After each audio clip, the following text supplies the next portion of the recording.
tuve el placer de contar con la presencia del doctor Sinaí Arevalo, especialista en medicina nuclear, y es doctorado en biológica y geojurídica.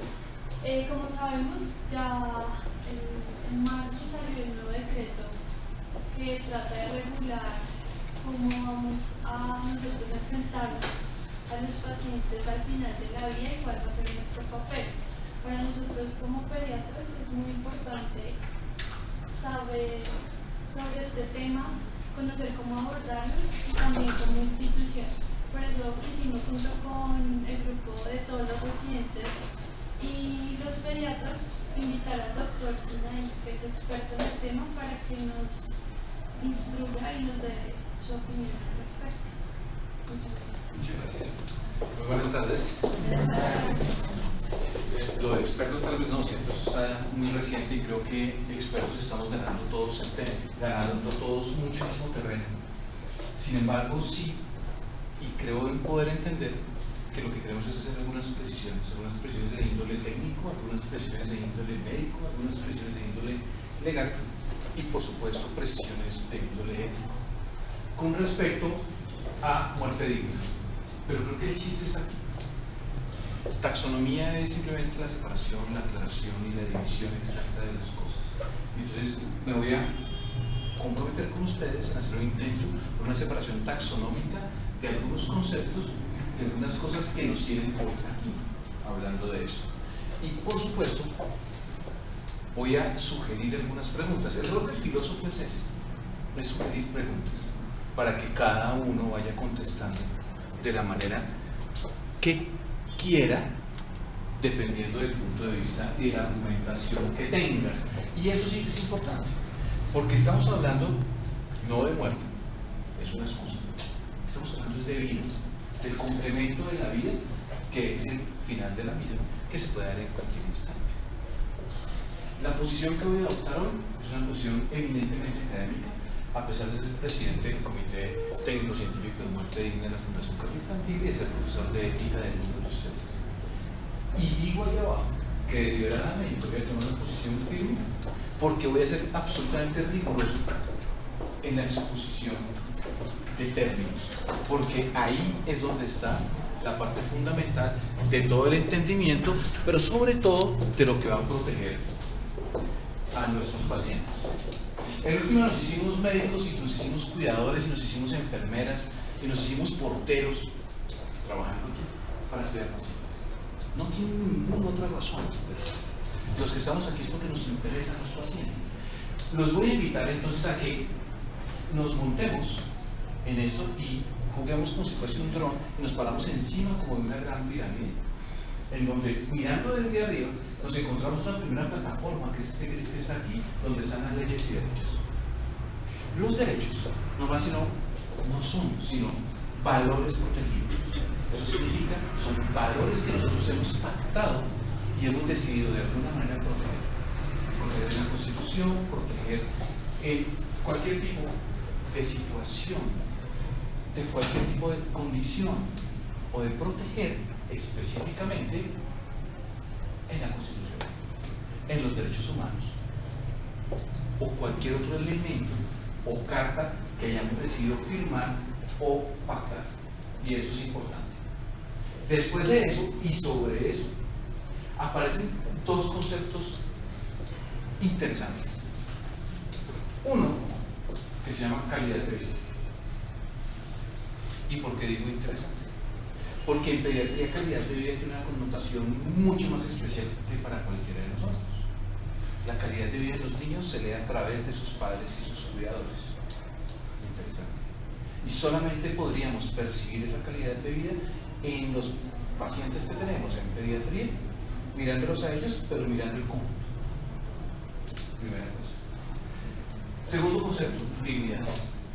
Eso de lo que tanto hablamos, eso que tanto cuidamos, eso que tanto argumentamos con mucha vehemencia, pero que somos incapaces de reconocer en el otro. Y ahí la importancia de la dignidad, porque la dignidad no se puede definir, no hay manera ninguna de definir. Solamente puede uno pensar en la dignidad cuando cierra los ojos y se acuerda de cosas indignas que le han sucedido, de cosas que uno no quiere que pasen, de cosas que atentan contra la mismicidad y contra la intimidad de cada uno de nosotros. De resto sería muy difícil hacer. El resto son bobadas. Eutanasia, un concepto, lo vamos a ver. Y filosofía de la medicina, que es el rol que hacemos realmente, médicos, enfermeros, compañeros, cuidadores, todos, cuando estamos metidos en la trinchera todos los días y reflexionamos acerca de eso. Ese es el rol de los filósofos, reflexionar acerca de la realidad o reflexionar acerca de lo que puede pasar con la realidad de acuerdo a lo que podemos pensar o de acuerdo a lo que creemos que puede suceder.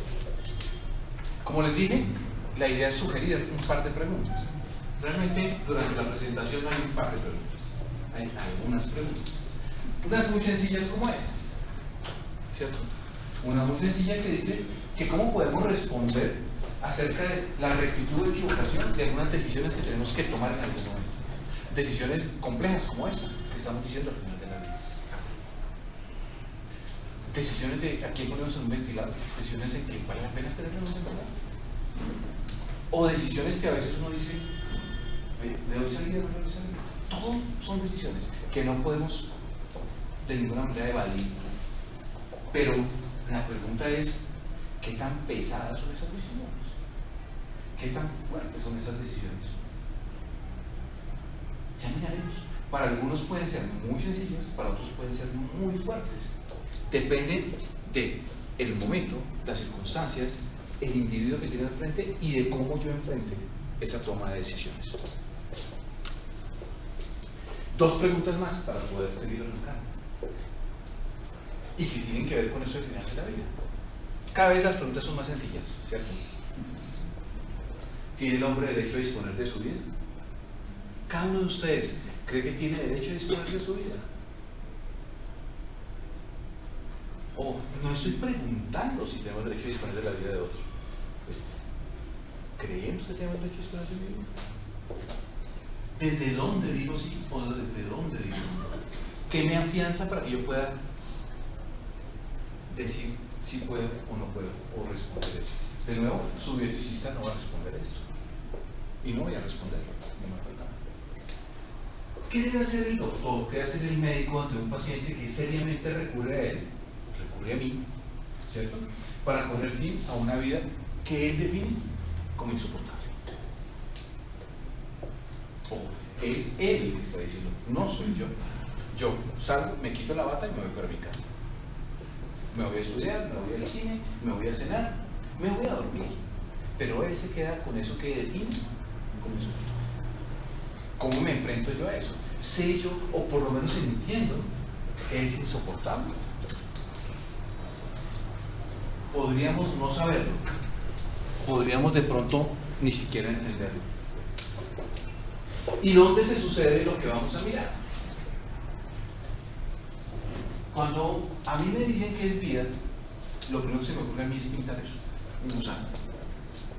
Un gusano que tiene una cabeza, que es cuando inicia, y una al final, que es cuando ya alguien está muerto. Y durante ese tiempo se suceden montones de cosas. Cosas buenas, cosas no tan buenas, y cosas que por el camino se van dando. Cosas buenas. Piensen en una cosa buena. Cosas malas. 1 de la tarde, Fundación Carta Infantil, oyendo hablar de eutanasia. ¿Cierto? Ya tenemos suficiente debate con ustedes cuando pensamos cuándo comienza la vida, si es cuando se implanta, si es más adelante, si es cuando nace. Eso ya nos agobia profundamente.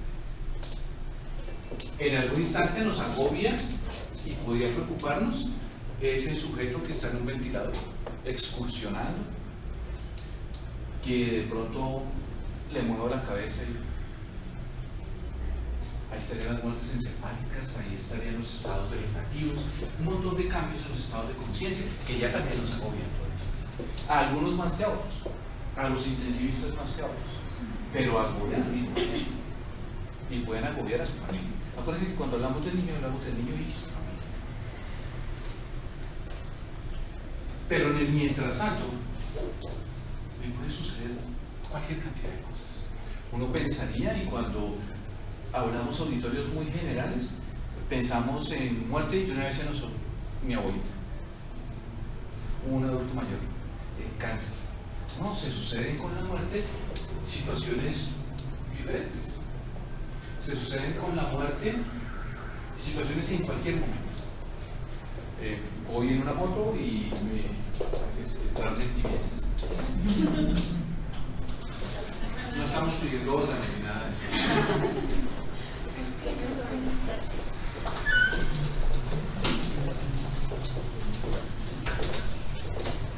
El problema de la muerte es que se puede suceder en cualquier instante.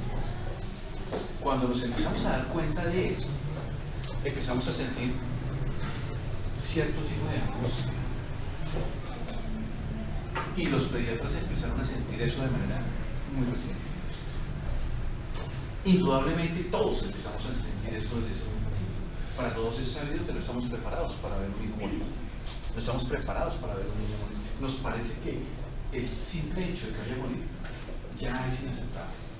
Ahora bien, no estamos pensando en que se va a morir o no se va a morir. Estamos pensando en cómo se va a morir. Y ahí viene la parte interesante para armonizar esta conversación.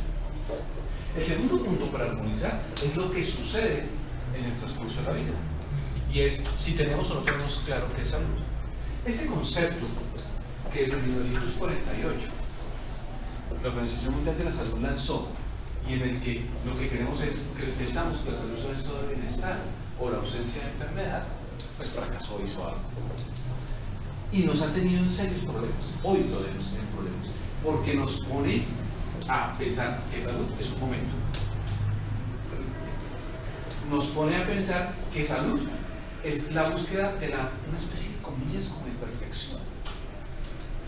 Y eso, por supuesto, si uno empieza a perseguirla como cuidadores, empezamos a tener también problemas. Porque podríamos estar haciendo demasiado esfuerzo tratando de buscar la perfección.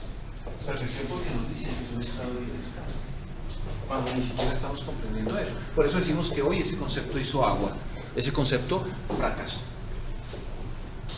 Y el otro concepto, que ya lo ato con el nuevo concepto de salud, es el de vida y muerte, en el cual para todos es absolutamente claro, espero, que vida, ni siquiera tenemos idea qué es. ¿Saben ustedes, por ejemplo, que hoy ya le dimos ciudadanía a un androide? Emiratos Árabes le dio ciudadanía a un androide. El primer androide con ciudadanía. Efectivamente, David, que fue interactuar. Lo vamos a tener aquí en Colombia en octubre. Y vamos a interactuar, pues es un debate ético con ella. Vamos a ver qué nos dice. Fíjense que yo mismo ya llega a decir, vamos a ver qué piensa. Vamos a ver qué pasa en ese debate. Pero en ese transcurrir de la vida, cada uno de ustedes tiene una manera de pensar y cada uno de ustedes puede aferrarse a ella de la forma que quiera. Lo mismo sucede con su componente, con su complemento, que es la muerte. Cada uno puede estar pensando que fácilmente la muerte es dejar de respirar, dejar de batir el corazón, o dejar que dejen de funcionar los riñones, qué sé yo, o el paso trascendental al más allá. No lo sé, tampoco. Cada uno de ustedes, y fíjense cómo nos vamos metiendo específicamente en el concepto individual de lo que estamos trabajando. Y aquí viene la parte importante, que hay cosas que pensábamos que podíamos generalizar, pero que efectivamente no podemos. Porque la manera individual de afrontar cada una de las situaciones puede empezar a pesar mucho más de lo que creíamos hasta hace algún tiempo. Es tan claro que hoy, cuando hablamos de la salud como un proceso adaptativo y que nos lleva a nosotros a una obligación médica de ayudar entonces a adaptar a los pacientes a esa condición, pie de página, gracias a las enfermedades crónicas. Gracias a que reconocimos las enfermedades crónicas. Y eso también afecta de manera diferente la pediatría. Y la afecta de manera diferente porque reconocimos enfermedades crónicas en pediatría de manera mucho más reciente que lo que hicimos en los adultos. Claro, ya tenemos pacientes que desde muy jóvenes están muy enfermos, pero que sí van a tener que vivir todo el tiempo. La pregunta es, ¿cuál es el rol entonces de los cuidadores? ¿Llevarlos a un estado completo de bienestar? Pues fracasamos. Es la razón por la cual para pacientes, por ejemplo, con mucopolisacaridosis, por ejemplo, nos preocupa hacer todos los esfuerzos en buscar la enzima que solucione el problema. Cuando realmente con esos pacientes lo importante es saber cómo comen, qué comen, cuándo comen, si pueden ir al colegio o no pueden ir al colegio, si se van a morir desnucados o no se van a morir desnucados, cosas que son mucho más importantes para ellos, mientras que para nosotros con el concepto anterior de completo bienestar nos preocupaba la medicina. Esto cambió completamente el rumbo de la medicina, cambió el rumbo inicialmente de los internistas y hoy cambió el rumbo y la bitácora de trabajo también de los pediatras. Y esa es una aceptación que debemos nosotros tener del nuevo rol de los médicos y por supuesto de su equipo de trabajo, que son las enfermeras, y por supuesto que son las terapeutas y son todos los trabajadores de la salud mental y todos los que estamos en los hospitales y estamos por fuera, inclusive los maestros. Y es cómo hacemos para que la gente se adapte. Y en ese proceso de adaptación salen un montón de preguntas. Les traigo más preguntas. Y cuando estábamos mirando de qué íbamos a hablar hoy, empecé a hacer un listado de preguntas que sé que alguno de ustedes se ha hecho con respecto al tema.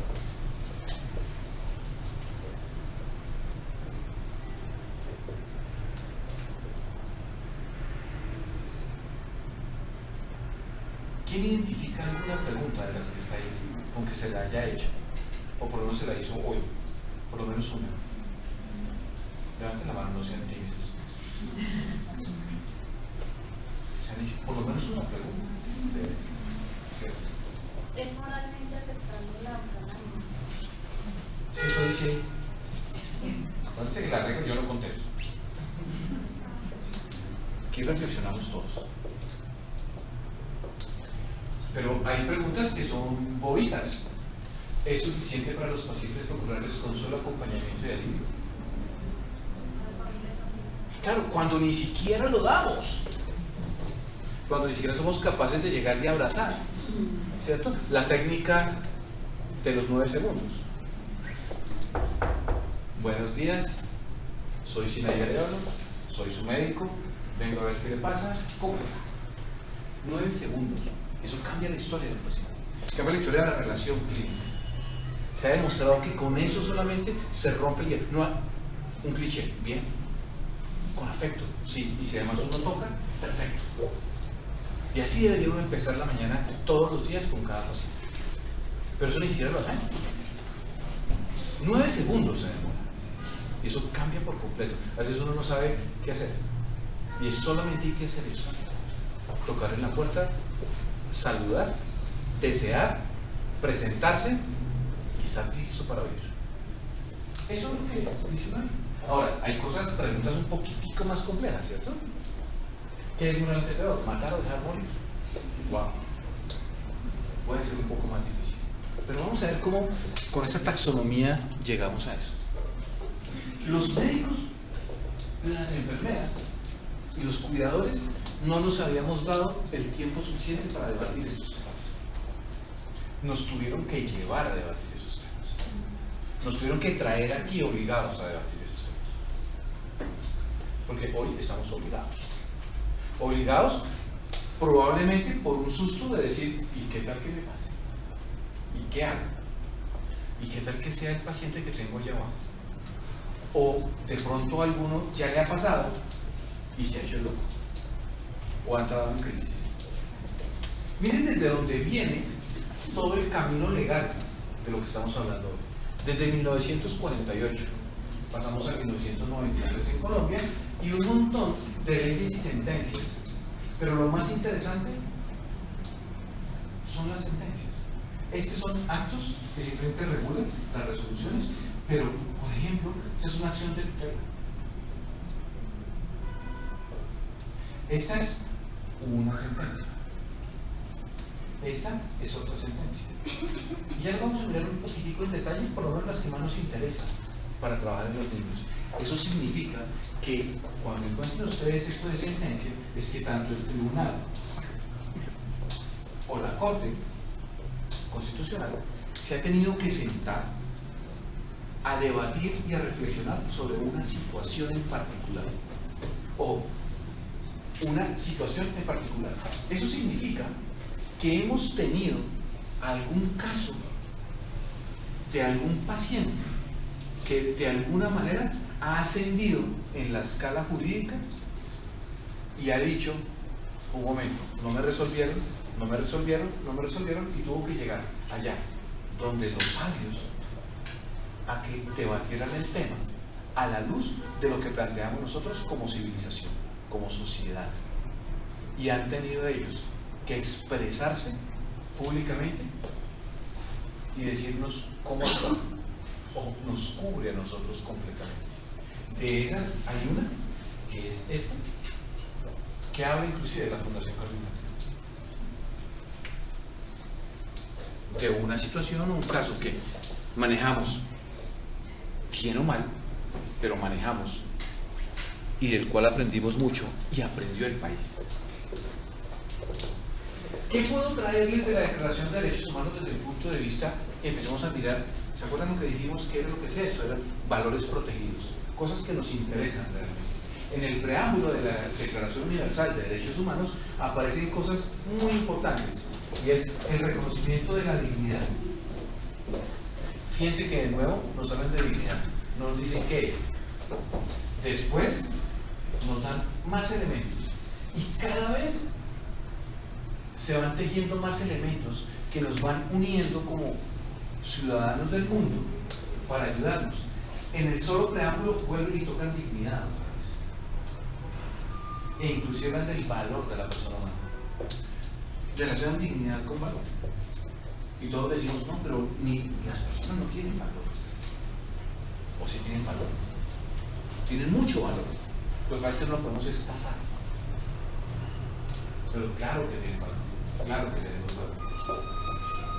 En la proclamación es muy importante porque es absolutamente inspiradora, porque lo que dice es que todos debemos esforzarnos, individuos, instituciones, países, en defender eso.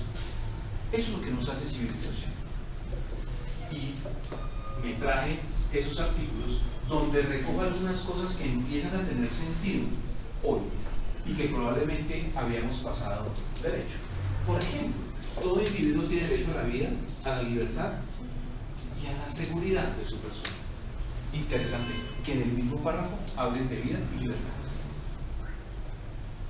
que hablen de liberales y conservadores, que hablen de verdes y rojos, si ustedes no se me indican, que hablen de demócratas y republicanos, si ustedes no en Estados Unidos, que hablen de santidad y liberalidad en el mismo párrafo, lo cual dice que sí podemos convivir, lo cual plantea ya desde ese mismo instante ahí por lo menos un debate. Y el artículo 5 me encanta porque pensamos en la guerra, pero no está hablando de la guerra, está hablando de la cotidianidad. Dice, nadie será sometido a torturas ni a penas o tratos crueles, inhumanos o degradantes. Y si a mí me dieran para escoger algo de eso, yo escogería y trabajaría, duraría aquí hablando toda la tarde de ese artículo 5, porque nos llena muchísimo de elementos que vivimos todos los días en medicina. Y hay algo que se encontraron los pacientes, y es que toda persona tiene derecho a, ante cualquier situación, llevarlo a que sus países o sus cortes los oigan para defender los derechos que ellos consideran vulnerados. En Colombia, y aquí lo rayé simplemente, nos dice que la Constitución es norma de normas. Digan lo que digan, está en la Constitución, eso es. Uno podría quedarse solo con ella Y ahí está lo que los colombianos defendemos. Y miren el artículo 12 del nuevo lo que dice: nadie será sometido a desaparición forzada, a torturas, ni a tratos o penas crueles, inhumanos o degradantes. Tratos crueles. Todos nacemos iguales, todos tenemos derecho. ¿Y por qué marco ese? ¿Y por qué me traigo ese? Porque se nos han olvidado los niños en un acto legislativo que habíamos tenido hace unos años. Dejamos un vacío, como nos pasa a todos, como cuando no les formulábamos a los niños analgésicos después de cirugía. Claro, yo soy tal vez el único que aquí tiene caras. Y cuando revisaba uno las historias de los niños formulados después de cirugía, solamente el 10% los cirujanos les formulaban analgésicos. Estoy hablando hace 5 años. Anoche. ¿Cuántos de ustedes se les ha olvidado formular comida, por ejemplo? Que nos digan las enfermeras cuántas veces tienen que llamarnos por la formulación de comida. O cuando uno formula analgésico según dolor. No prevenimos lo que le está sucediendo a la gente. Ese es un trato que puede ser degradante. No en vano somos responsables de una gran cantidad de violaciones a los derechos humanos. ¿Ven por qué? Solamente tocando eso. Y ya el otro dije, todas las personas tienen derecho al libre desarrollo de su personalidad. Eso significa autodeterminación, autonomía de los sujetos racionales, decisiones. ¿A quién de los que está aquí le gusta que le tomen decisiones? A ninguno. Lo odiamos profundamente. Pero ¿cuántas decisiones le tomamos a los demás sin consultas? Y en salud lo hacemos todo el tiempo. El armazón ético de allá, de esa esquina, es el consentimiento informado. El armazón ético de eso es el respeto. El armazón ético de esto es el buen trato. Buen trato, no estamos diciendo ni pidiendo nada más ni nada exótico. Y hay otras cositas que se van por allí. Y además, espectacular. Porque cuando hablamos de Estado, estamos hablando de nosotros. Y estamos diciendo servir a la comunidad, promover la prosperidad y la garantía de efectividad de los principios y derechos y deberes, facilitar la participación de todos, defender la independencia nacional y bla, bla, bla. Y en todas podemos extraer cosas que hacemos todos los días, en los actos clínicos que tenemos. En ese orden de ideas, cuando hablamos de muerte digna, hablamos con los abogados, hay elementos objetivos y elementos subjetivos. Elementos objetivos que podemos volver tangibles, fáciles. ¿Qué es una enfermedad terminal? 1, 2, 3, 4, 5, ¿cierto? Criterios. Los vamos a separar. Fácil, no se equivoca uno. ¿Qué es un cálculo renal? Ya que veo un urólogo, ¿cierto? Él sabe. Claro, esto, por supuesto, lo dictamina. ¿Y qué es importante? Que se dictamina por un médico, por un experto. Del otro lado, hay un elemento subjetivo: dolor y sufrimiento. A pesar de que intentamos atajar, medir, controlar el dolor. Pero el sufrimiento, ¿cuál es la escala de sufrimiento? ¿Qué es sufrimiento para mí? ¿Qué me hace sufrir a mí? O acuérdense que esto se ve en los pacientes, no en mí. El poder comparar el sufrimiento que yo tengo con el sufrimiento del paciente no tiene sentido. Lo que sí puedo es buscar el sufrimiento, si lo tiene, para tratarlo de mitigar, remediar, aliviar de alguna manera. Eso es subjetivo. Y el consentimiento de las decisiones tiene un componente objetivo y un componente subjetivo. Un componente objetivo cuando yo puedo decir: esta persona es capaz, puede tomar sus decisiones. Y el componente subjetivo cuando puedo de alguna manera tantear, intentar palpar, si está siendo coaccionado, si es libre para tomar esa decisión, si tiene alguna presión diferente para eso, ¿cierto? Y por supuesto la parte de inequívoco es, como decimos las señoras, la patraciana. Y es: voy para allá, pero puedo parar y me puedo devolver, pero puedo volver a arrancar, y entonces me muevo en un lado y otro. Y así se tuvo que construir la ley. Y voy a tratarme de meter en la cabeza de los magistrados y dentro del equipo que trabajó en el tema para ver con elementos objetivos y subjetivos qué nos dijeron de muerte digna, y termino con los niños. Vamos a ver si lo logro y espero lograrlo con ustedes. Dentro de los elementos, no tengo ya ni idea si son objetivos o subjetivos. Lo que sí es claro es que yo puedo definir que tengo un nivel de vida, comillas, normal. ¿Se acuerdan que dijimos que era salud? Pues ya no es el máximo estado de bienestar, es el estado que tengo y en el cual ustedes han llevado a sus pacientes, o ustedes me han traído a mí aquí, o yo llevo a mi paciente a un proceso de adaptación. Lo tengo adaptado. Y eso es lo que me representa de 1 a 2. Lo llevo bien, estoy tranquilo, estoy conforme, estoy con ustedes, vengo a trabajar, tengo la novia, voy al cine, trabajo. Pero en un momento dado me sucede algo del 2 a 3 y pierdo eso que tenía aquí. ¿Qué volvemos a hacer? De alguna manera entre todos lo volvemos a adaptar. Y yo puedo seguir nuevamente con una línea, pasó y ya. Pero puedo entrar en una caída sutil o puedo venirme a mí. Y esa es la vida. ¿Se acuerdan mi gusanito? Es idéntico a lo que estábamos viendo, con una característica interesante. 1, el tiempo, ya no me importa. Y 2, eso lo defino yo. Lo defino yo. Soy el único que puedo definir, ¿cierto? Y así uno puede pintar la vida, y ahí debería uno mapear el paciente. Decir, ¿dónde está? ¿Cómo lo puedo medianamente objetivizar? De pronto con algunas escalas, de pronto midiendo dolor, de pronto, y ustedes creo que han visto los videos y han visto lo que ha sucedido todo este tiempo, porque lo han hecho muy público, de madres diciendo, es que le veo los gestos y veo que le duele, es que se mueve y sé que le está doliendo. Bueno, refiriéndonos específicamente al dolor. En adultos utilizamos un poquitico, nos acercamos un poquito más de pronto con Carlos. O le preguntamos a los papás si son los niños. Ahí entonces nos enfrentamos entre un pedacito de ciencia, lo que la ciencia nos deja arañar, ¿cierto?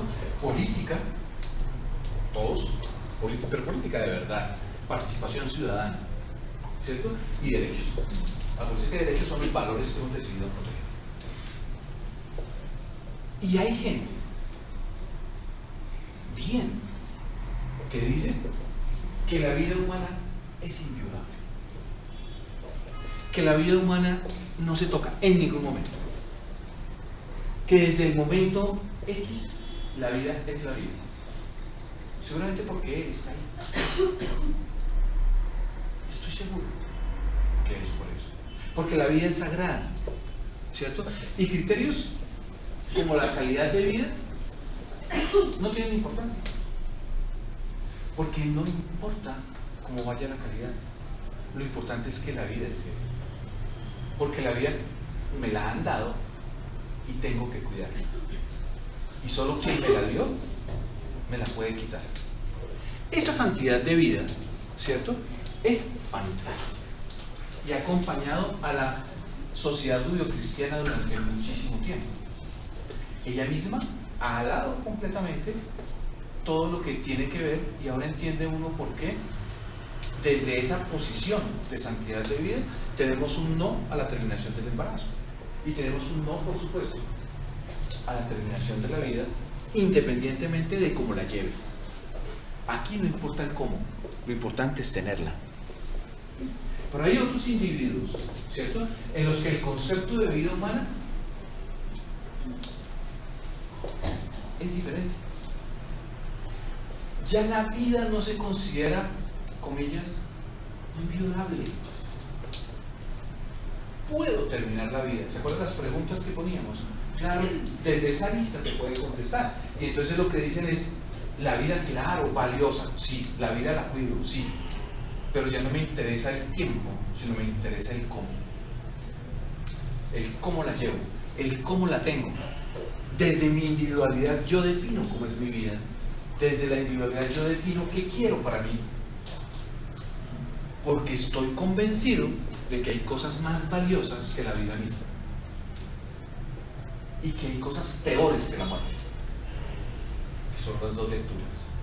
Luego entonces, si se dan cuenta, tenemos dos posiciones.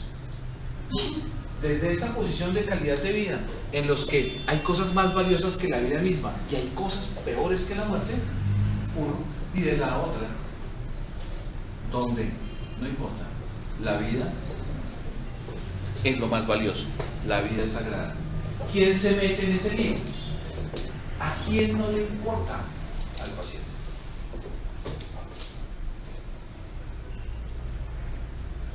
Desde el punto de vista teórico, de que al paciente no le importa, pero él, que es el que está cargando su enfermedad, por supuesto que le importa.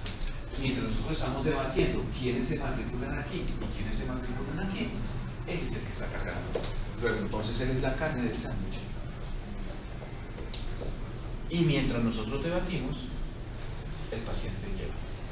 Las dos sentencias en pediatría tuvieron esa característica. Las que les voy a mostrar ahorita para que escriban y en algún día de estos de aburrimiento se revisen algún pedazo, lo muestran. Mientras los magistrados debatían lo que la sociedad estaba pensando y lo que los padres y lo que los niños querían, asumimos que lo que los niños querían, pues se murieron. Y cuando los magistrados hablaron y dijeron, para algunos demasiado tarde, ya se murió. Para otros, para que no vuelva a pasar. Pero ahí es donde está parte del debate, que siempre el paciente está en la mitad. En la calidad de vida hay individuos que optan por lo que consideran que es bueno. Hay individuos que optan por elegir. No se consideran que han sido elegidos. No consideran que les ha sido dado. Simplemente eligen. Mientras que en la santidad de vida todo le ha sido dado. Y por supuesto solamente he llegado a este mundo a cuidar. ¿En dónde estamos entonces? En un problema que mientras debatimos eso, nuestros pacientes a duras penas pueden llegar a urgencias, difícilmente a pesar de gran interés acceden a la atención, pero de manera muy difícil al final de la vida llegan a cumplir o a recibir todo lo que, comillas, merecerían o necesitan de atención. Luego entonces, al problema filosófico de santidad y calidad de vida se agrega otro práctico, y es un problema de acceso. ¿Cómo hago para que, si necesito opioides, los tenga? ¿Cómo hago para que, si necesito cuidados paliativos, los obtenga? ¿Cómo hago para que, si necesito una evaluación más, la tenga? Es difícil acceder a eso, y lo vivimos con muchos pacientes, y es función del Estado garantizar eso. Pero una vez aquellos que logran llegar se enfrentan de nuevo a nosotros con dos posiciones también médicas claras. Y cuando digo médicas, de los equipos de cuidados estoy hablando. A lo que algunos llaman éxito terapéutico, esa utopía médica de vidas salvadas y curación, armonizada hoy con un éxito terapéutico, una paliación adecuada, o inclusive un éxito terapéutico garantizado por la muerte de los pacientes, el derecho a morir, el paciente que ha fallecido, pero que ha fallecido bien, y ese bien, dejémoslo entre comillas. O a grupos clínicos que hablan del fracaso terapéutico, fracaso en el donde la muerte lo perdí. Y es una pelea profunda contra la muerte. Que en esa pelea, a veces lo que nos dejan son sobrevivientes con muchas secuelas. O si no, miremos de que están llenas muchas unidades de cuidado intensivo después de procedimientos de reanimación cardiocerebropulmonar avanzada. O bien, pacientes que todo el tiempo están sufriendo atenciones, comillas, tratamientos, comillas, acciones clínicas, comillas, que lo único que hacen es retrasar de forma inútil el proceso natural de nosotros. Ojo, se dan cuenta el dilema de los pacientes.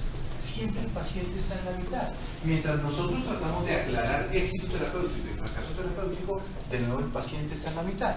Nosotros estamos pensando qué es lo mejor y mientras tanto el paciente está allí. Y cuando decimos qué vamos a hacer, nos enfrentamos con un abanico así de grande de acciones que hay que hacer. Desde los trasplantes, el manejo analgésico, desde nosotros lo que quieran, acompañar, aconsejar, todo lo que se les ocurra, ¿cierto? Pero en el fondo, lo que estamos viendo son dilemas entre, ¿será eso un problema clínico? ¿Será un problema jurídico? ¿Será un problema moral? Y a veces nos paralizamos. O a veces tomamos la respuesta o tomamos la decisión más fácil, que es única y exclusivamente hacer. Porque siempre es más fácil hacer que no hacer o detenernos.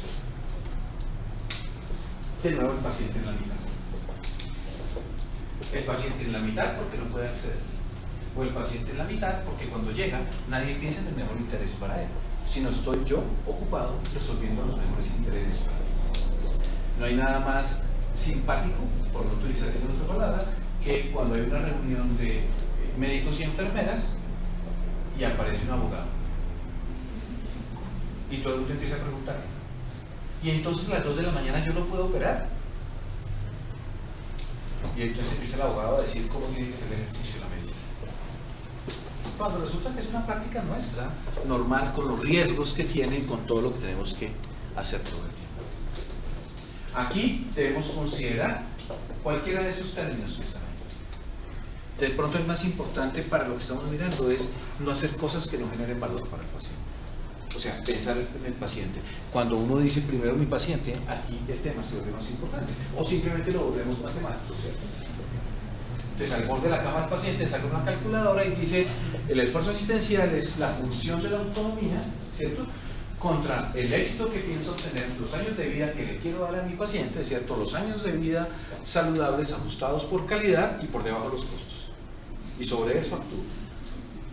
Así creen los administrativos que funcionamos. Y así nos piden todo el tiempo que funcionemos, al diablo. Así no trabajamos por los pacientes. Pero hasta allá hemos tratado de objetivizar muchas cosas. Y de nuevo el paciente en la mitad. ¿Qué beneficios vamos a alcanzar con lo que estamos haciendo? ¿Y qué beneficios vamos a obtener nosotros? Cuando yo me pongo de uno de los lados, de nuevo el paciente se me va a la mitad y queda otra vez aplastado. Fíjense por qué le tocó a las grandes cortes entrar. Porque no éramos capaces de armar el debate para sacar el paciente de este choque. Siempre el paciente se nos metía en la mitad. Claro, porque es que el paciente es el que nos llega a urgencias, el paciente es el que tenemos en cuidado intensivo.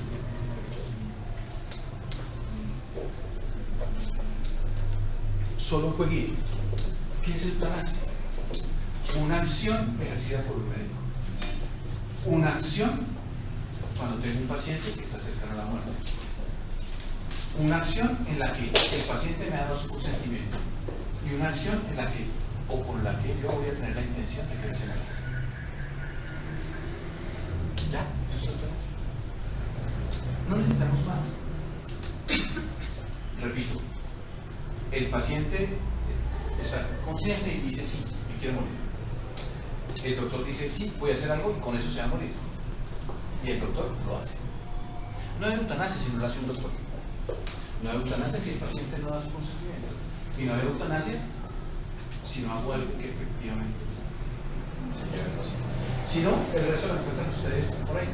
Y ya hablaremos de qué son todas esas cosas. Eso nos tomaría como otras 2 tardes para hablar. En términos generales, para Colombia y el mundo, esto es eutanasia. Es la terminación intencional, ¿cierto? Tengo la intención de que se muera, hecho por otra persona. Si la hace él mismo, ¿cómo se llama? Suicidio. Fácil. Un tercero calificado, el médico tratante, Porque si llega otro doctor, se llama doctor muerte. Luego tampoco es eutanasia, es homicidio. De una forma digna y humana, claro, no le va a pegar un tiro. A partir de la petición libre, informada y reiterada del paciente, su consentimiento. Que está sufriendo, que tiene intensos dolores, que tiene continuados padecimientos o una condición de gran dependencia e plusvalía, que él considera indigno, no yo. Yo no lo juzgo, solo lo entiendo.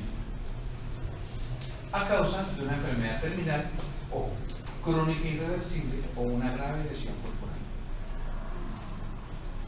¡Wow! Y por eso estamos aquí angustiados. Porque antes era fácil porque decíamos el niño es neuroblastoma y se acabó.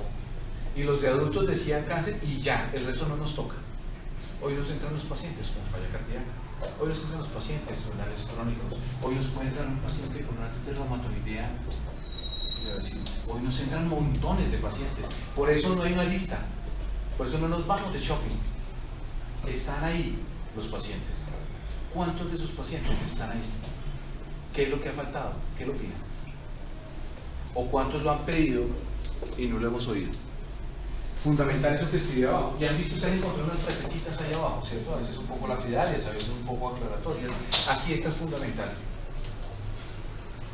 Nunca jamás vamos a volver a hablar de eutanasia activa y eutanasia pasiva. Solo hay una eutanasia. El resto tiene términos médicos. Limitación del esfuerzo terapéutico o como llaman algunos, es que soy incapaz de pronunciar. Y otras cosas que aparecen por ahí. Cumpliendo el mandato definido por la Corte, ¿cierto? Ojo, ¿se acuerdan que nos tocó irnos a las Cortes? No fuimos capaces. A pesar de que cuando se encuestan doctores por todo el mundo, nos encontramos en Australia, por ejemplo, los territorios del norte, donde hay una legislación muy parecida a la nuestra, que cerca del 45% de los médicos encuestados le han recomendado a sus pacientes cómo morir, y de ese 45%, el 80% han actuado por sus pacientes. En una gran encuesta inglesa, el 25% de los médicos generales han actuado para ayudar a morir a sus pacientes. En España, el 70% de médicos de familia han hecho algo para que sus pacientes en estas condiciones fallezcan. En Colombia estamos levantando la encuesta. Vamos a ver qué resulta. Pero yo creo que sí. Creo que sí, porque creo que esta situación se presentaba en la intimidad donde debía presentarse, al borde de la cama del paciente, de la mano del paciente, y se hacía lo que sabíamos hacer y hemos venido haciendo durante todo el tiempo. Lo que pasa es que se volvió público. Pero vamos a ver qué dice. Y entonces, todo esto se volvió un boom jurídico. Y ese boom jurídico logró en adultos, y estoy hablando de la resolución 1216 de 2015, amplió los términos y dijo, ojo, en Colombia, para pacientes terminales, para pacientes crónicos, para enfermedades degenerativas, para enfermedades irreversibles y para enfermedades de alto impacto en la calidad de vida.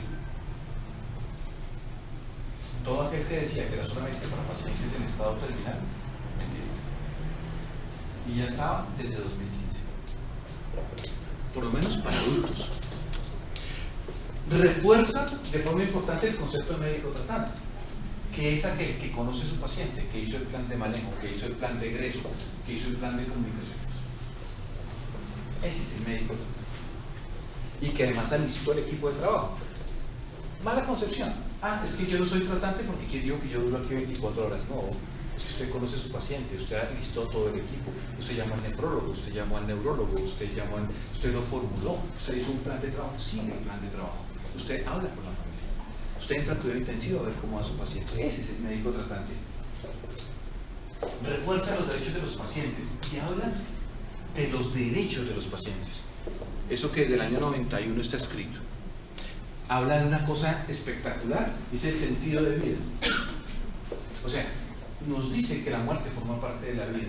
Dice que es importante cómo vivir hasta el último instante. Y por supuesto, trae a Colombia en una sentencia, en un documento, calidad de vida y dignidad. ¿Qué riesgos trajo la resolución? Un mal entendimiento de un comité técnico-científico configurado inicialmente por un abogado, por un especialista de la enfermedad del paciente, que conozca de la enfermedad del paciente, que no sea tratante, por supuesto. ¿Ya dije un abogado? Sí. Y un experto en salud mental. En cardioinfantil lo hicimos de manera que hicimos, lo centralizamos en una médica de experiencia del paciente, un experto en salud mental, un abogado y un eticista. Cada cual mueve como quiere. Ahora decimos cómo pensamos articularnos para responder a la sentencia de los niños. Mal entendimiento del concepto de objeción de conciencia. Porque a pesar de que por primera vez, hombre, objeción de conciencia ya nos lo habían pintado mal cuando terminación del embarazo, porque nos la pegaban a la religiosidad y nos obligaban a develar nuestro principio. Aquí es impresionante, es hermoso porque dicen solamente declara ese objeto. La conciencia no tiene que dar ninguna explicación, mucho menos a un tercero. ¿Quién dijo? Yo te levanto la mano y lo hacemos en el comité. ¿Quién es objetor? Usted, listo, chao. Salvo los miembros de base del comité, que hacemos es una labor técnica, no somos objetores. ¿Cierto? Al de salud mental le preguntamos, ¿este niño es capaz? ¿Qué puede objetar él? Si nos hace objeción le decimos despedido, porque su trabajo es decir si es capaz o no es capaz. Al abogado le decimos, cumple los papeles, tiene todo y manda las cartas, pues esa es su labor. Al médico par le decimos, confirme que es una enfermedad terminal, confirme que es una enfermedad crónica, confirme que le han hecho todo, y pues ya, se acabó. Son acciones técnicas, hay una objeción. La objeción se da después. La objeción se da para el momento de actuar, de la acción. Mal entendimiento del concepto de portafolio de servicios. Porque si bien se habla de gratuidad, hemos recibido comunicados de aseguradores que dicen, ¿me pueden enviar por favor su portafolio de servicios para eutanasia? Nosotros al lado de cuidado intensivo se curan neumonías, se forran botones, entonces también se hace eutanasia. No, no lo afectamos, por supuesto, ni si nos ocurre. Dudas y vacíos que nos dejó la resolución 1216, las técnicas. Claro, no se tomó la molestia de recoger la definición de enfermedad terminal, que ya todos no la sabemos. No definió y nombra varias veces tiempo breve.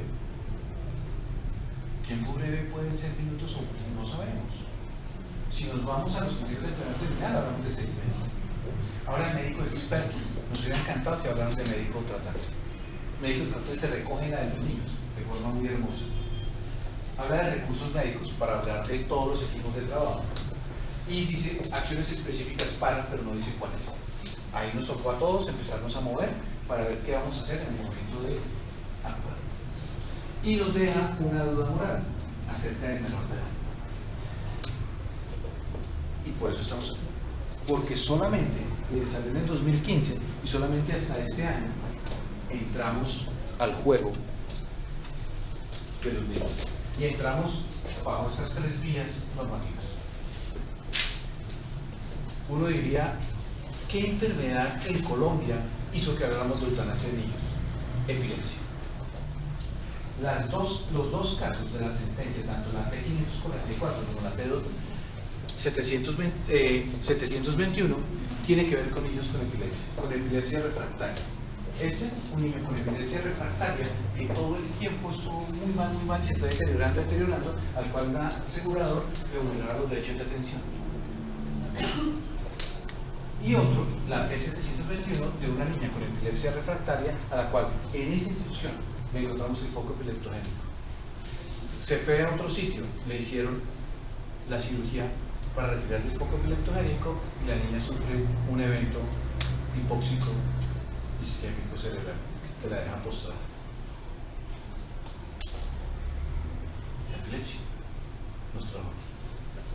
Y por supuesto, lo novedoso, y es como culminado, a pesar de tutelar el Ministerio de Salud, es que a todos nos da pánico. el ministerio tutela y esta es la tutela. Y le dicen, no nos saca el cuerpo, tiene que actuar. Y solamente regula y regula adultos, que fue lo que vimos ahora. Intentan tutelar, pero ya le dicen los jurídicos, ya no más, póngase serio, trabajen. Y nos lanzan la resolución 0825, que es la que voy inmediatamente a decirles. Pero quiero recordarles la sentencia de 544, que me parece absolutamente valiosa, porque es que esa sentencia le ordena al ministerio que en el término de 4 meses disponga todo para que los comités se ajusten. Le sugiere, y aquí viene una cosa muy importante, pero no hicimos caso, le sugiere para que los médicos elaboremos un protocolo, nos sentamos a hablar y hagamos un protocolo de entendimiento, que nos pongamos de acuerdo de qué vamos a hablar, que digamos cómo vamos a actuar, qué vamos a hacer, pero tampoco lo hicimos. Todos nos volvimos borrosos, todos como que no era con nosotros. Le ordena al ministerio que haga una iniciativa legislativa, le ordena al Congreso y le dice a la Defensoría del Pueblo. Fue fantástico. Si uno la mirara, eso que sucedió en 2017 fue espectacular, porque los agarró a todos y le dijo, trabajen. El único que reaccionó de forma positiva, pues le tocaba, porque además le dieron 4 meses, fue el ministerio, y se le vino encima la otra sentencia de la que estamos hablando. De aquí en adelante me tomé la libertad de hacerle recortes de pedazos del documento original, básicamente para que no hiciera ningún tipo de traducción, porque curiosamente, claro, y tiene que ver porque muchos médicos participamos en ese tema, curiosamente tiene unos componentes técnicos bien interesantes. Ahora, ¿se acuerdan que decíamos que había cosas objetivas y subjetivas? Trataron de objetivizar muchas cosas, se trataron pues, otras que se eran objetivas se volvieron subjetivas, pero bueno, creo que hicimos un buen intento. Por eso la recorté y se las pongo aquí. Lo primero es que así se la van a encontrar, es la 00825 de marzo, es la nueva, ¿cierto? Y lo más importante, se reglamenta el procedimiento para hacer efectivo el derecho a morir con dignidad de los niños, niñas y adolescentes. Ojo, miren, primera cosa que tenemos que aclarar: hacer efectivo el derecho, no hacer efectiva la eutanasia. Miren lo interesante, cuando uno mira los reportes de prensa dicen eutanasia. No, estamos haciendo efectivo el derecho a morir con dignidad. Cuando uno empieza a mirar, dice, ¿por qué hablan de niños, niñas y adolescentes? Se siente uno como maduro, ¿cierto? Pero vamos a ver por qué. Porque en uno de sus apartados, ¿cierto?, dice de manera simpática que se entiende y define. Si a uno ya le preguntan, ya no tiene que irse a leer en el libro de pediatría, se viene una ley en Colombia. Se entiende por adolescente las personas entre 12 y 18 años, punto. Y niño o niña a las personas entre 0 y 12 años. Establece, además es una subdivisión y dice, la primera infancia es una franja poblacional de 0 a 6. Y ya. De 6 a 12 pues siguen siendo niños y niñas. Y empiezan por ahí porque de nuevo tiene sus implicaciones. Dice en otro apartado que el derecho fundamental a morir con dignidad no se limita a la muerte anticipada. Ojo, no estamos hablando solamente de eso. Está diciendo que comprende el cuidado integral de todo el proceso de muerte. Y fíjense que no habla entonces del estado de muerte, o del actuar sobre la muerte, o del actuar sobre la vida para llegar a la muerte. Está diciendo que hay el cuidado integral de un proceso que incluye los cuidados paliativos como una forma de aliviar el sufrimiento y lograr la mejor calidad. Le redefinió el portafolio educativo de los paliativistas. Uno antes decía, cuidados paliativos, la EPS sí, dígame si está terminal y se va para allá. Y ya. Amplió el espectro de los paliativistas. Uno hubiera preferido, para evitar temas de jerga, que hubiera llamado manejo de confort, manejo sintomático, alguna cosa así, pero bueno, vale, creo que es muy bueno, de todos modos, porque lo hace. Y la otra cosa interesante, ahí el sufrimiento y lograr la mejor calidad de vida para el paciente y su familia. O los obliga a los pediatras a que trabajen solamente por el paciente, no, por el paciente y su familia. O sea, te vuelve la película y dice, también está sufriendo la familia, hay que hacer algo por ellos.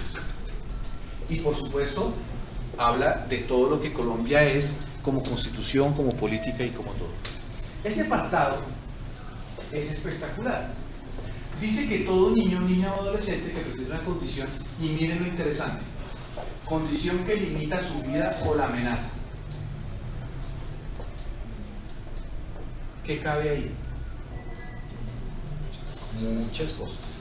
De nuevo, quien estuviera esperando que nos viéramos de shopping, no se lo encontró. Muchísimas cosas. Acceso a cuidado paliativo, holístico, de no centrar en la familia, muy interesante. De eso que me parece súper, de los cuidados paliativos para todos, y ese concepto grande, pero muy grande, de algo que limite la vida o la condición. Miren la siguiente, que la solicitud de eutanasia requiere un contexto diferencial que permita identificar la veracidad y validez de una expresión voluntaria. Aquí el tema se enredó, porque está exigiendo que haya una validación de expresión voluntaria. Eso ya los debe poner a pensar, que está segmentando ya un grupo de niños, o sea, los está poniendo en algún lado, probablemente muy cercano a los adultos, Y la otra cosa, que la decisión, ¿cierto?, importante, no tiene ningún tipo de discriminación, o sea, que caben todos, y eso es importante. Pero aquí ya empieza uno como a decir, venga, ¿qué es lo que los magistrados están pensando? Y se vuelven otra vez, intentan volver objetivo algo. Claro, tenían que agarrarse de algo. Y se agarraron de la percepción o el concepto individual de muerte. Y entonces lo que dicen, y es la razón por la cual además hay que investigar eso. Y es el entendimiento del concepto de la muerte de los menores, y dice, y entonces uno esperaría que lo hubieran diseñado más hacia, por el lado de Kohlberg, del entendimiento, nos han dado alguna herramienta más estructurada, ¿no? Pues sería sobre la muerte. Pues claro, nos ocupamos los de 0. Nos ocupamos hasta los 6. Ojo, ¿en qué instante el individuo empieza a tener un concepto de muerte específico que pueda defender y pueda pedir? Esto solo existe en Colombia. No aparece ni en Bélgica ni en Holanda, donde hay también eutanasia en niños, ni en una muy nueva que son los estados del norte de Australia. Ese es el reto que pensaría yo, el pediatra que empiece a participar en el comité de muerte digna y el experto en salud mental que empiece a preocupar, tiene que empezar a explorar, porque si el niño no tiene construido completamente el concepto de muerte, probablemente no va a poder acceder. Y de forma explícita dijo, no se preocupen que de esto no vamos a hablar. No vamos a hablar de recién nacidos y neonatos, ahí no me meto, dicen los magistrados. No vamos a hablar de la primera infancia, o sea, hasta los 6 años tampoco. No vamos a hablar de grupos poblacionales de 0 a 12 años, o sea, ¿de quiénes vamos a hablar? ¿Cierto? Y miren lo simpático, dijeron, bueno, salvo si de 0 a 12 años el niño demuestra un desarrollo neurocognitivo y psicológico excepcional para tomar decisiones. O sea, si demuestra que tiene más de 12 años. O si tiene desarrollado perfectamente el concepto de muerte. ¿Cómo la ven?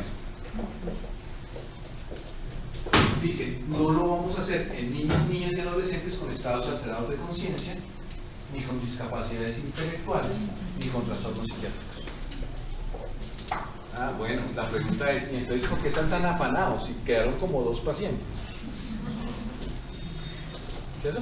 Porque aquí sí somos cumplidores de la ley y no nos podemos salir. Claro, ¿qué pensamos? Que para todos estos niños sigue quedando el recurso del cuadrito grande de la siguiente clase que nos toca dictar: limitación de restos terapéuticos, acompañamiento, sedación, muchas más cosas que podemos hacer, pero no específicamente eutanasia. En resumen, para Colombia tenemos que aprendernos 0, 6, 12 y 14. Ya sabemos por qué. Y ya sabemos por qué se llegó a ese desarrollo, ¿cierto? Y ahí hay una cosa interesante. También es un recorte de la norma. Porque solo después de los 12 años hay un concepto específico de muerte. O sea, arraigado. El niño ya entiende qué es la muerte, ya entiende que es irreversible, ya entiende lo que va a pasar y ya entiende lo que le va a pasar a su familia. Es básicamente lo que se exige como 3 criterios. Porque si bien desde los 12 años se considera que se empieza a presentar algún grado de autonomía, aunque algunos la jalamos desde aquí, yo personalmente la jalo desde aquí, ¿cierto? Y por eso hacemos asentimiento del menor. Pero para acá, nada, no vale. Decimos desde los 12, pero sabemos que es fuerte desde los 14. Eso significa que desde los 14 la decisión va a ser de el solo paciente. Por tanto, de los 14 hacia acá, siempre tenemos que trabajar con tutores legales.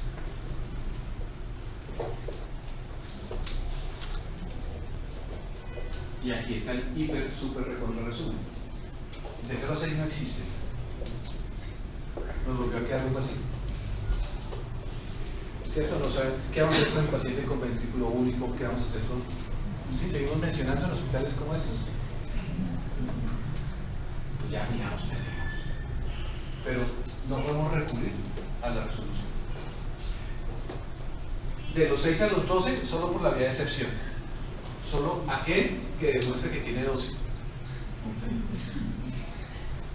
Y cuando tenga 12, le hacemos caso a la autonomía del menor, pero siempre con concurrencia del representante legal. Que quiere decir, el niño la puede pedir, pero si el familiar dice no, gana el familiar. Porque tiene la patria potestad. Y desde los 14, la voluntad del paciente es toda. ¿Miren por qué no tienen que angustiarse? Porque más fue el boom mediático entre santidad de vida y calidad de vida que realmente lo que va a pasar. Cambio la pregunta. ¿Saben que sí tenemos que preocuparnos? Porque los pacientes siguen ahí a la deriva. Porque la sentencia no solucionó nada. Porque se acuerdan que había un concepto que se llamaba el menor maduro. Sí. Pues claro, ya existía. No necesitamos otra nueva sentencia para que nos dijeran menor maduro, punto.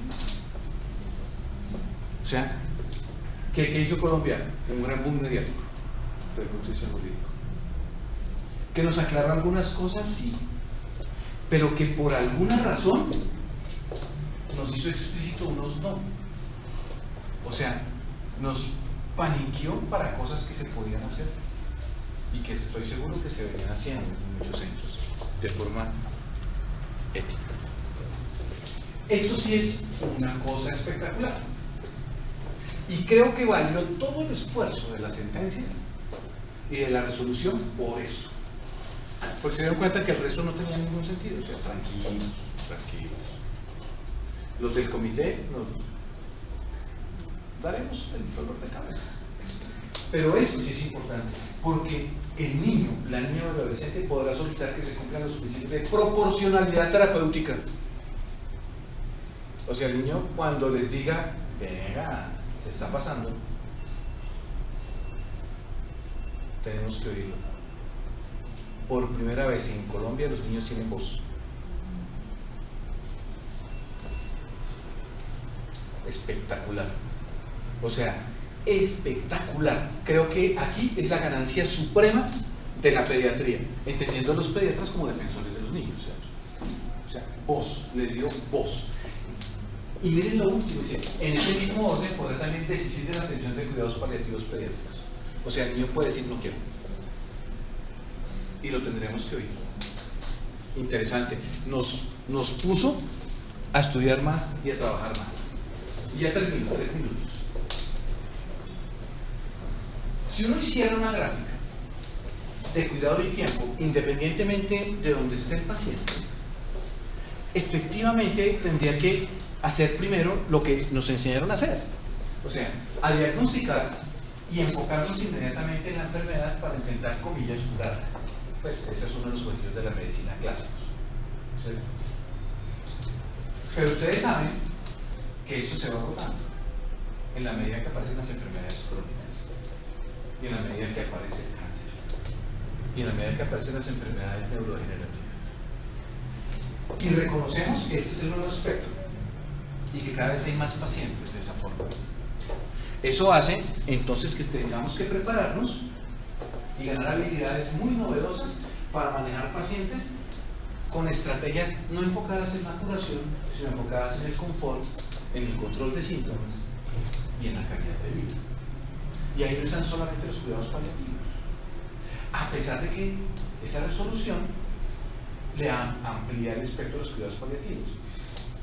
¿Qué no me gusta a mí? Es mi posición de la ampliación de los cuidados paliativos, que probablemente se van a convertir en más interconsultas y nos va a quitar a nosotros el reto y la fortuna de tenernos que preparar más el manejo sintomático y el manejo de confort para el paciente. O sea que va a ser más fácil, nos vamos a ir ante interconsultas para los paliativistas, porque esta cosa da susto.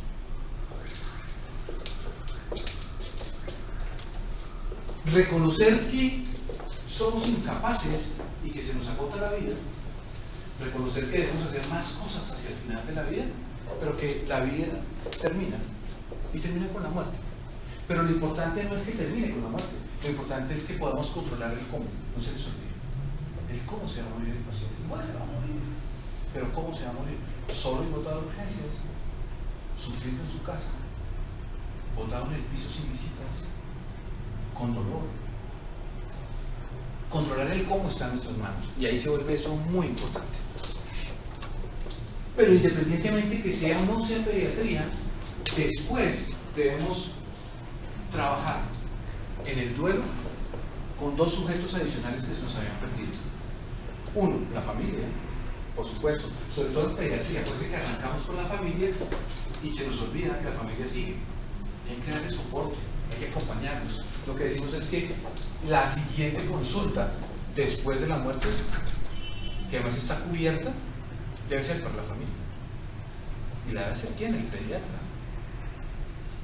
Buscando ayuda, buscando soporte y subiendo sus capacidades. Y la otra es para el equipo médico. Cuando hablo de equipo médico es todo el equipo, enfermería, todos los que participaron en esto. Porque a todos nos duele, y mucho más que se muera un niño. Pero de forma importante, saber que desde el principio debemos prepararnos todos con un soporte psicosocial y espiritual. No estoy diciendo religioso, sino simplemente de aquellas cosas que van mucho más allá de lo corporal. Que cada paciente nos debe decir si se lo preguntamos, si se lo buscamos, si se lo extraemos como parte de nuestro actuar clínico. Por un lado, un gran esfuerzo de cuidado en el tiempo. A veces el tiempo no nos da tiempo. Lo que debemos es generar esos espacios para que se den. Y eso nos va a hacer mejores médicos, nos va a hacer mejores pediatras, nos va a hacer mejores enfermeras y nos permitirá ser mucho, mucho más compasivos. Preguntas, un trago, un abrazo, ¿qué quieren? Un aplauso.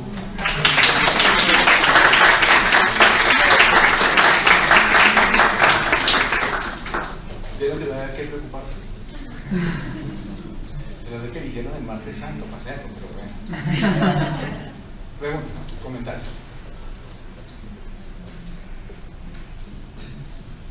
Doctor, señor, ¿por qué tiene usted miedo que el paliativista le quite a usted un terreno que él tiene más experiencia que los demás? porque yo sigo privilegiando desde siempre el médico tratante. O sea, yo creo que el médico tratante es el que organiza el equipo de cuidado, no delega algunas acciones en otro. Claro, debemos aprender del pediatrista, debemos llamarlo y debemos tenerlo al lado, pero ¿quién debe ser el que se comunique con el paciente? Yo. ¿Quién es el que debe ayudar a dar soporte? Yo. ¿Quién debe estar allí? Yo. Y en últimas, como dice la sentencia y como procuramos nosotros, ¿quién debería ser quien actúe si, por ejemplo, la resolución de muerte digna nos dio en el comité que el paciente estaba listo para eso? El tratante va a saber a qué hora, el tratante va a saber cómo lo quiere, el tratante va a saber quiénes deben estar, el tratante conoce la religión de su paciente. Ahora, estoy seguro que él no sabe qué medicamentos hay que poner, ni cómo hay que poner, ni cómo hay que hacerlo. ¿Quién se le para al lado? El paliativista, el intensivista, así como se le paró el cirujano, se le paró el ginecólogo. Claro, a mí lo que me afana es lo que sucede en muchos hospitales que algunos de ustedes conocen, y es donde para cualquier cosa interconsulta cuidados paliativos y chao. Y el paciente queda en unas transiciones, a veces ni siquiera el paciente, las familias. Es que en pediatría a mí me preocupa muchísimo la familia. Doctor, pero por lo menos en la resolución dice que el médico tratante, o sea, debería ser quien apoya el manejo de la eutanasia. Pero por ejemplo, si el médico tratante, además que la resolución habla, es muy amplio los medicamentos para utilizar, porque por ejemplo ahora habla de unas dosis que son muy amplias. Ahí es cuando uno dice... Claro, hay que buscar un experto. Hay que buscar un experto, porque además, imagínate tú, volvamos al caso de epilepsia, nuestra paciente que lleva impregnado durante mucho tiempo con medicamentos, pues va a requerir unas dosis diferentes o usos diferentes. Pero es que normalmente los pacientes con epilepsia más tienen alteración del estado de conciencia, lo que se las escondían, no estarían ahí. Algunos. Ahí es donde debemos estar. Por eso digo que, acuérdense que el médico tratante es el todero. El concepto de médico tratante no es el todero. El médico tratante es el que organiza el plan de cuidado. Y si el plan de cuidado requiere de otros, lo pide. Así como pide una interconsulta al nefrólogo, pide una interconsulta al otro. Lo que no queremos es que suelte a su paciente. Doctor, ¿cómo ha sido la experiencia de adultos? O sea, ya ha habido acá. Sí. ¿Y cómo les ha ido? A los pacientes bien. A nosotros no muy bien. No, creo que no es fácil, no es un tema sencillo. Creo que poder balancear y entender los deseos de los pacientes requiere muchísima meditación. Creo que entender el rol del comité, es decir, nosotros somos para juzgar, estamos para hacer un checklist y decir, ¿tienen capacidad de conciencia? Sí. Para los niños ahora tenemos que decir, tiene esto, tiene lo otro, tiene lo otro. El experto de salud mental decía, pero es que yo no puedo. Y no solo si tiene o no tiene capacidad. Listo, descansa. El abogado, pero es que yo no puedo. Dinos si todo está cubierto desde el punto de vista legal. Listo, y chao, descansa. Eso es lo que más hemos aprendido. A que uno tiene unos roles específicos.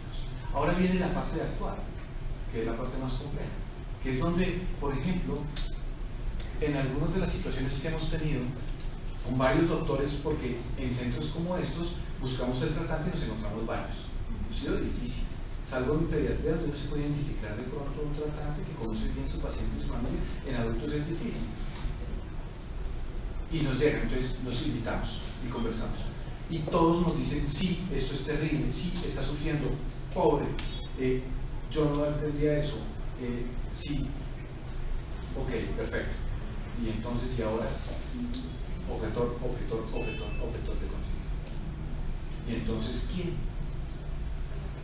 Si lo que nosotros creemos es que el tratante, claro, probablemente por haberse hecho público, es así de difícil. Y entonces, eso lo tenemos que perfilar en los hospitales. Porque dentro de la objeción de conciencia no existe la objeción de conciencia institucional. Y aquí, en la sentencia es explícito. Está claro. O sea, puede haber objeción personal, pero no institucional. Claro. Hasta que se encuentre. Y el hospital tiene que moverse e ir madurando en ese sentido. Tiene que irse moviendo en ese sentido para que se haga. Por un acto de compasión, por un acto de amor, por lo que sea. Pero hay que hacerlo. Cuando el chef.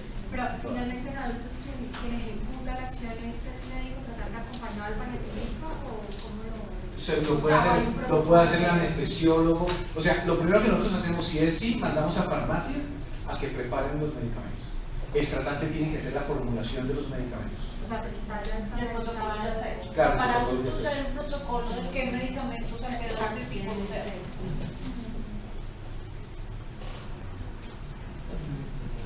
Lo que tenemos es que sentarnos a trabajar con los pediatras, porque aquí los escenarios son diferentes. Son diferentes. Los escenarios son diferentes. Y la idea es hacerlo antes, ojalá no nos toque hacerlo, pero que si nos llega la solicitud es importante que, porque los tiempos son demasiado estrictos. Nosotros no podemos en el momento en que si nos llegase a llegar en ese momento empezar a montar el protocolo y empezar a hacerlo, sino que ya tengamos algo estructurado bien, como nos pasó con nosotros. Pues es que además hablan del tiempo. Por eso, o sea, los tiempos los 10 días. No, pero para montar los comités y para que esté organizado. No, este comité. Nosotros ya estamos listos. ¿Qué hicimos para niños? Nos dice que hay un pediatra para, obvio, ya no hay necesidad de decirlo, porque la resolución anterior decía que tiene que haber un médico par de la enfermedad. Pues si es un niño, pues ya nosotros ya sabíamos que tocaba tener un pediatra. Y desde la parte de salud mental, sí que es un experto en salud mental en niños.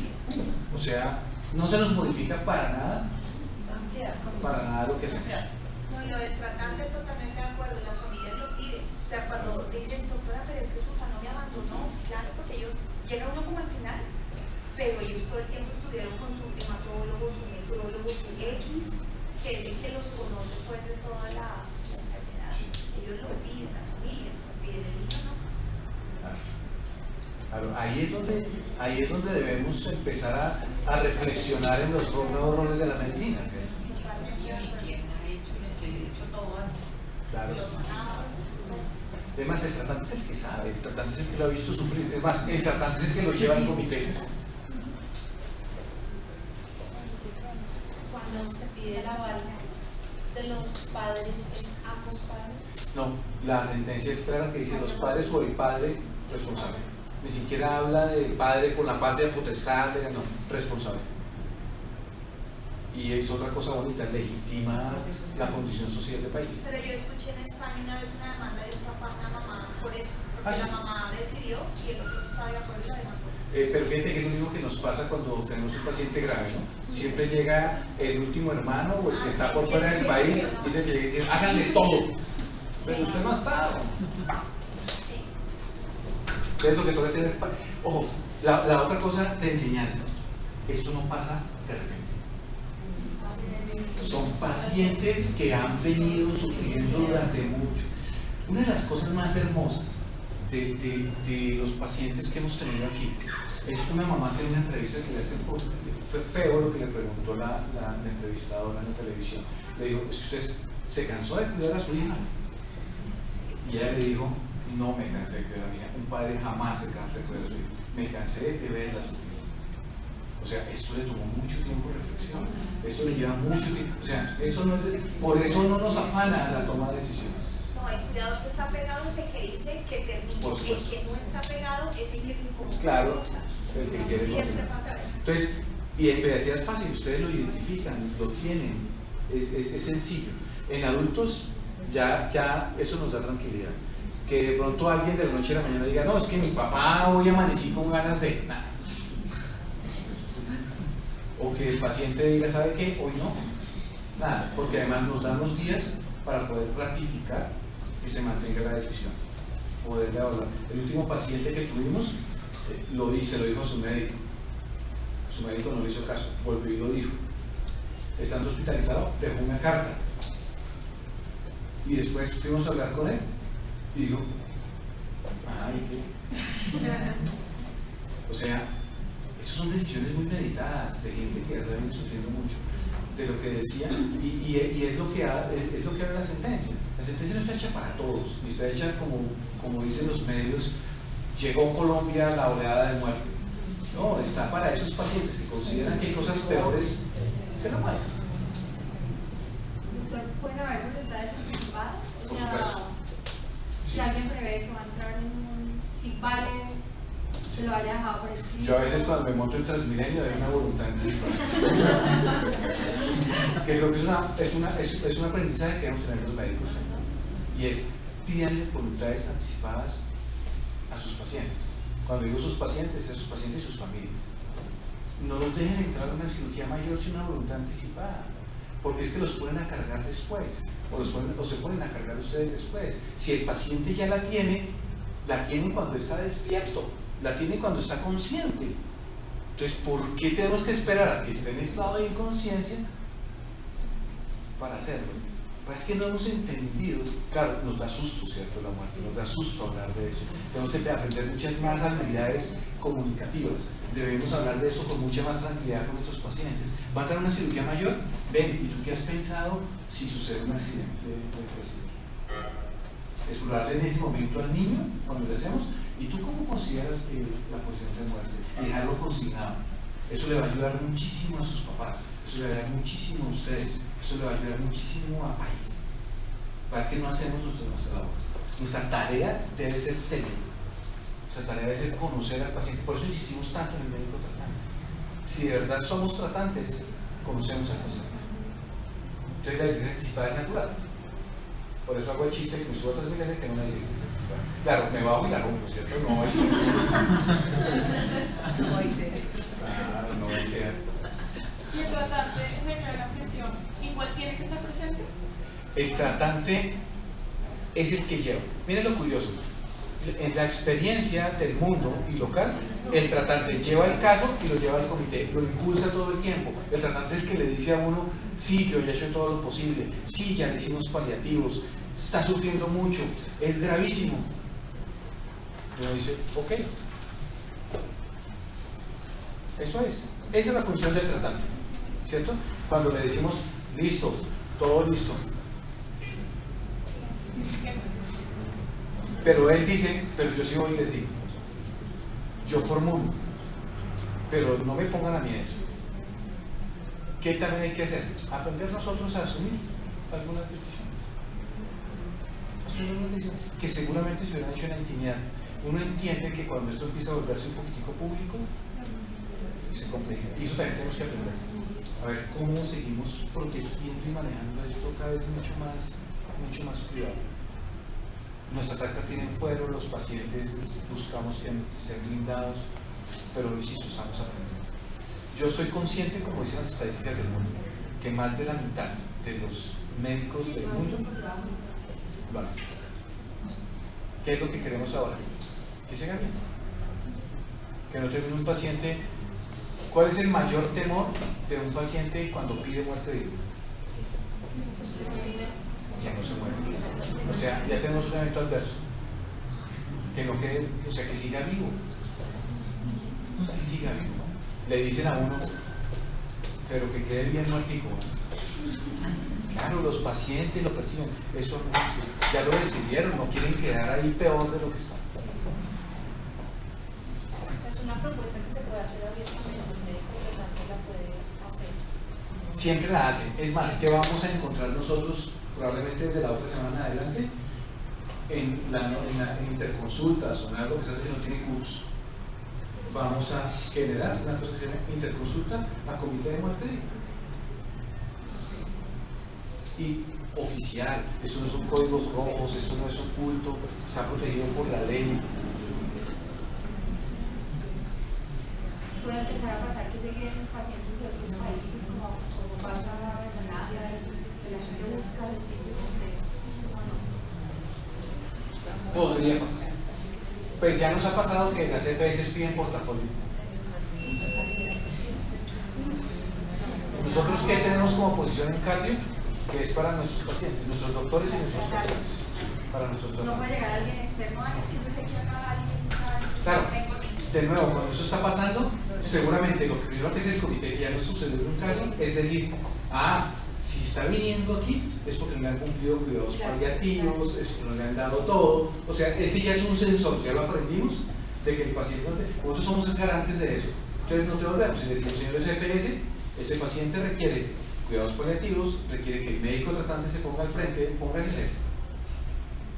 Y ahora, como plan de mejora que nos hicieron nosotros, tenemos que seguir esos pacientes y garantizar que la EPS haga la tarea.